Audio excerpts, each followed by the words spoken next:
Hello, hi, good morning. Welcome back to our channel Nan Bhabhi Study Vlog. I hope you all are doing good in your life and improving your day before yesterday. So today I'm talking about the housewife.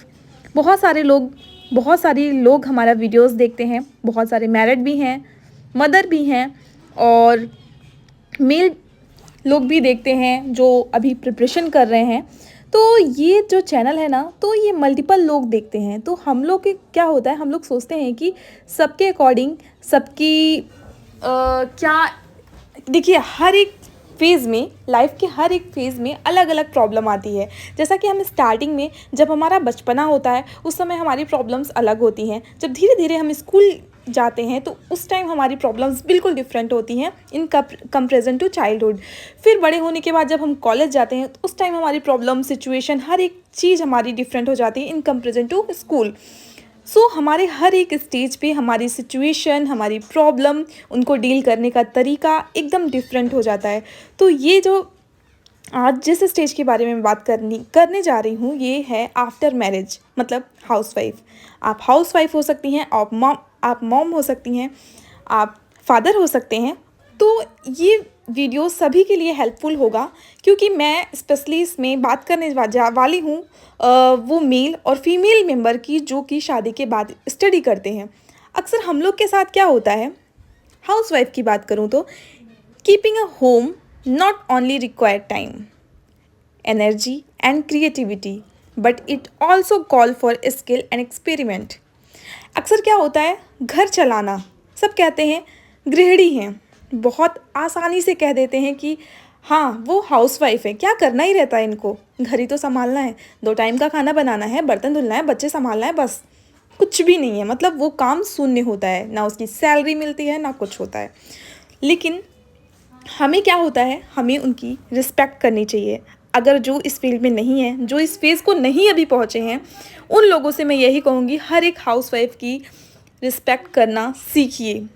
क्योंकि वो जो एक सुबह से रात तक, जब सुबह एक उठती है ना वो, तो एक दिमाग में पूरे कामों की लिस्ट लेके उठती है रात को सोने तक। अपने डे को उसने अपने दिमाग में प्लान किया होता है। अक्सर हम स्टूडेंट क्या करते हैं, अपने जो चार्ट बनाते हैं, जो टू डू लिस्ट बनाते हैं, अक्सर फ़ोन में बनाते हैं या फिर किसी बोर्ड पे बनाते हैं। लेकिन वो हाउसवाइफ जो है ना, अपने दिमाग में पूरा चार्ट प्रिपेयर करके रखती है कि हमें सुबह से लेकर शाम तक करना क्या है।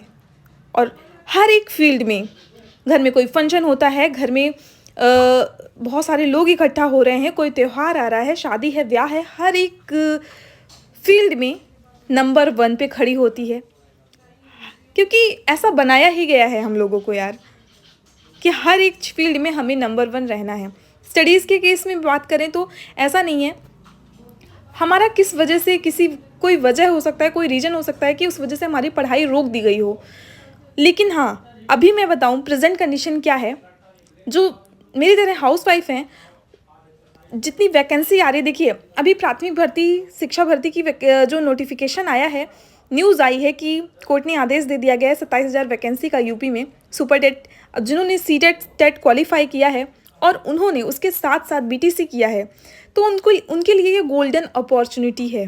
वो अपना सिलेक्शन इसके माध्यम से ले सकते हैं और बस उनको लगना है। तो अब उनके दिमाग में, जिनकी पढ़ाई छूट गई होगी, क्योंकि हाउसवाइफ के पास इतनी जिम्मेदारियाँ होती हैं ना कि वो कंसिस्टेंसी मेंटेन करके रखना तो चाहती हैं, बट अगर आपके घर में फैमिली में कोई समझ नहीं रहा आपको ना, आपका हस्बैंड आपको नहीं समझ रहा ना, तो वो ब्रेक होना तय है। क्योंकि परिवार अगर आपके साथ खड़ा है तभी आप पढ़ाई कर सकते हैं, ये तो रियलिटी है। और जितने लोग भी ये वीडियो देख रहे हैं, मैं यही कहूँगी कि अगर आपके साथ आपका परिवार है, आपका पति है, तभी आप पढ़ाई करिए।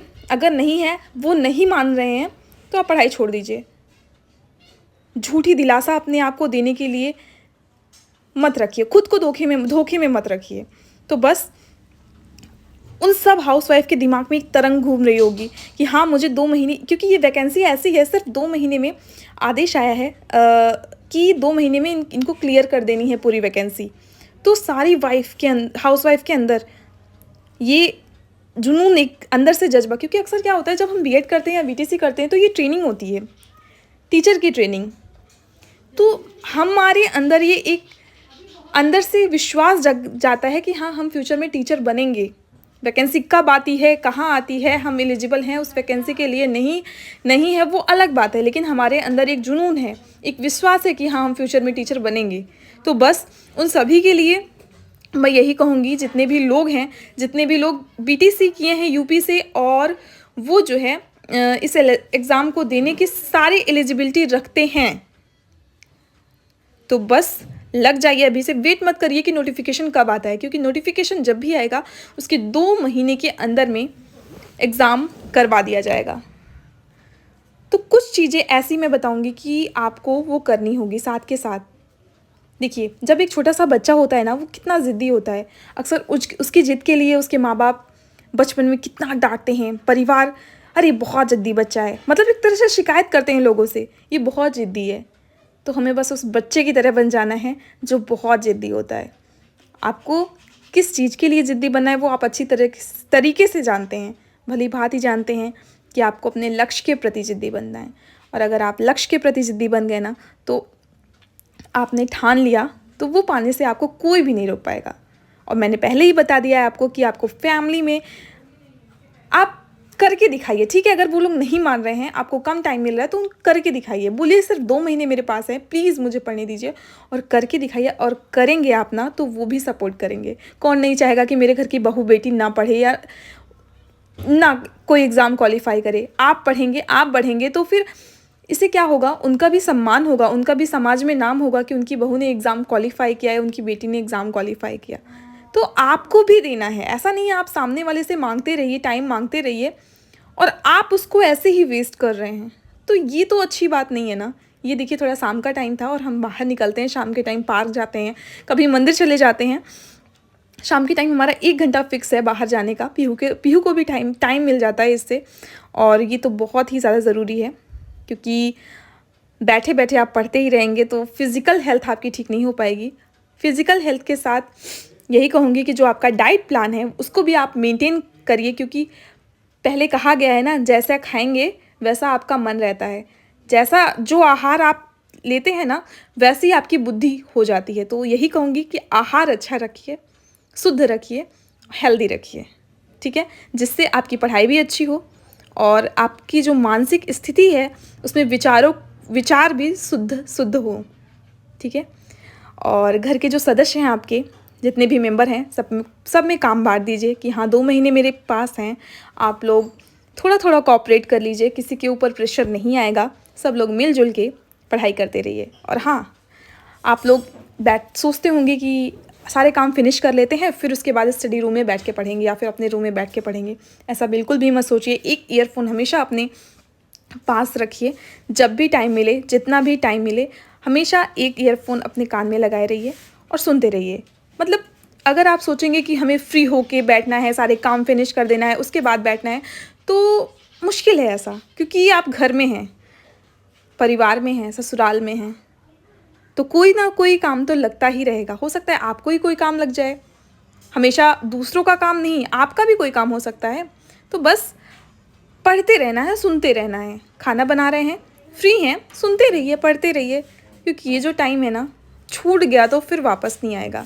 बस इस टाइम को ऐसे ही अपना यूज़ करिए। और देखिए, यहाँ पे शाम के टाइम हमारे यहाँ बन रहा था दम आलू। ये विंटर का फर्स्ट दम आलू था और बहुत ही पसंद होता है, सभी के घरों में बनता होगा, पुदीना और धनिया डाल के। तो वही उसी की तैयारी चल रही थी और साइड में हमारा खाना भी बन रहा था। आजकल हम लोग आटे में ग्रीन मतलब पालक डाल के रोटी बनाते हैं, कभी कभी चुकंदर डाल के रोटी बनती है। तो ऐसे ही हम अपनी डाइट का भी ख्याल रखते हैं। वीडियो अच्छा लगा हो तो प्लीज़ लाइक करिएगा। Thank you for watching. Bye bye, take care.